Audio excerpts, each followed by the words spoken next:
से जाने माने साम्राज्यों में से एक था बता। ओहान साम्राज्य। और ओहान साम्राज्य का एक बड़ा खास शहर था, मेसोडोरिया शहर। मेसोडोरिया शहर के खुले से मैदान में आज सैकड़ों लोगों की भीड़ जमा थी। ये सभी शक्ति स्तंभ के जरिए अपनी अपनी शक्तियों के सितारों को परखना चाहते थे। इस स्तंभ पर 9 सितारे थे, जिन्हें पाकर ही आप शक्तियों के अगले रैंक पर जा सकते थे।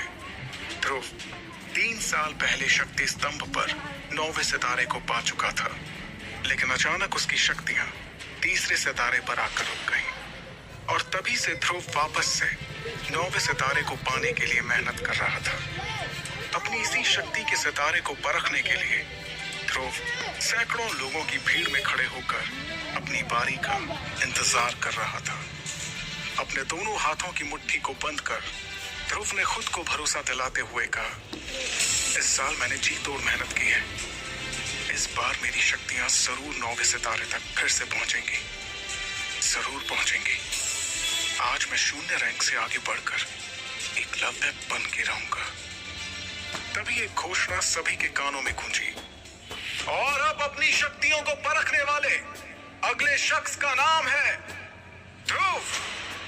जैसे ही ध्रुव का नाम पुकारा गया, वो लोगों की भीड़ से निकलकर बाहर आया और अपने कदमों को धीरे धीरे बढ़ाते हुए ऊंचाई पर रखे एक बड़े से पथरीले स्तंभ की ओर बढ़ने लगा, जिसका नाम था शक्ति स्तंभ।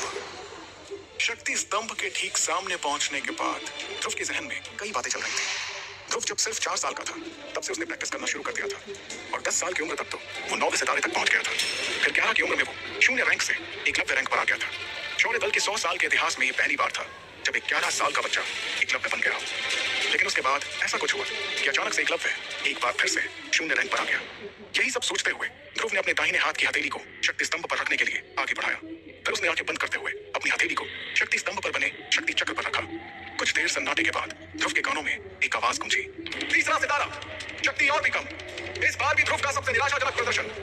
यह आवाज जैसे ही ध्रुव के कानों में पड़ी, उसके पैरों तले जमीन सरक गई। उसे अपने कानों पर यकीन नहीं हो रहा था। जैसे ही उसने अपनी आंखें खोली, शक्ति स्तंभ पर गड़े हुए 2 शब्दों तीसरा सितारा ने उसके सपनों को चकनाचूर कर दिया। उसे बिल्कुल भी समझ नहीं आ रहा था कि आखिर ऐसा कैसे हो सकता था। इस बार तो उसने हर बार से ज्यादा मेहनत की थी। शक्ति स्तंभ के सामने खड़े ध्रुव ने अपने आप से बड़बड़ाते हुए कहा, नहीं नहीं, ऐसा नहीं हो सकता।